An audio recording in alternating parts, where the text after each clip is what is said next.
There's a war happening inside you, not with guns, not with armies, but with thoughts. Every morning you wake up, you're already on the battlefield of the mind, where your dreams clash with your doubts, your faith wrestles, your fear, and your potential is either claimed or wasted. And here's the truth, they never taught you in school. You do not get what you want. You become what you fight for. Wanting is weak. Everyone wants more. But the world doesn't hand success to those who want. It hands it to those who demand it. With every breath, with every step, with every silent sacrifice, when no one's watching. Thomas Edison didn't wish for the light bulb. He fought for it. Over 10,000 times. They called him foolish, obsessed. But he wasn't chasing comfort. He was chasing clarity, chasing purpose, fighting against the dark, not just around him, but inside him. And every single one of us has that same choice. We can live our lives reacting to the world, letting circumstances define our direction. Or we can stand up, plant our feet, and say, this is what I fight for. This is who I become. Because belief isn't a soft whisper. Belief is a battle cry. And if you don't choose what you fight for, the world will choose for you. They'll give you mediocrity, distraction, doubt. They'll offer you comfort, laced with regret. They'll sell you convenience and call it a lifestyle. And before you know it, 10 years go by and you wonder why nothing changed. Because comfort is the drug and discipline is the cure. So here's the first law. You must etch into your bones. You will never rise higher than the standards you fight to uphold. If you fight for your excuses, you become them. If you fight for your fears, you live in them. But if you fight for your vision, for your higher self, then the world will bend, not because it wants to, but because it has no choice in the presence of relentless conviction.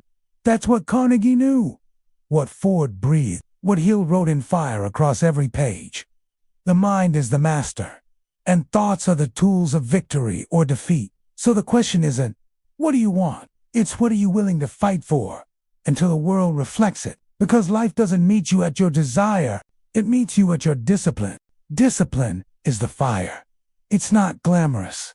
It's not sexy. It doesn't care about how you feel today. Discipline is doing what your vision demands, long after your emotions have left the room. When Muhammad Ali was asked how many sit-ups he did, he said, I don't count until it starts hurting, because that's when the fight begins. Not when it's easy, when it's hard, when it's ugly, when your mind screams to quit, and you whisper back, not today, not now. This is what I fight for. See, most people only move when they feel like it. That's not freedom. That's slavery. Slavery to mood, to comfort, to emotion. But the ones who rise, the ones who conquer, they've trained their will. They act from vision, not from feeling. They act as if their dream is already real. And in time, it becomes so. Because success isn't something you chase. It's something you align with. And alignment requires war. War with your lower self. Every time you silence the voice that says sleep in, you sharpen the blade. Every time you choose clarity over chaos, truth over ego, grit over comfort, you build the armor of the person you're becoming. This isn't theory. It's spiritual war. Do you think Lincoln freed a nation because it was convenient? Because the timing was perfect? No. He fought through agony. He was broken, depressed, defeated. But his fight was bigger than his feelings. He became what he fought for. Justice, unity, courage in the face of collapse. And here's the secret no one tells you. You don't find purpose. You fight your way into it. One step, one choice, one non-negotiable decision at a time. There is no chosen few. There is only the prepared. And preparation doesn't mean perfection. It means persistence. It means waking up every day and putting on the armor of belief, even when the battlefield looks hopeless. You become what you fight for. So what are you choosing today? What thoughts will you water? What pain will you embrace? What weakness will you wage war against?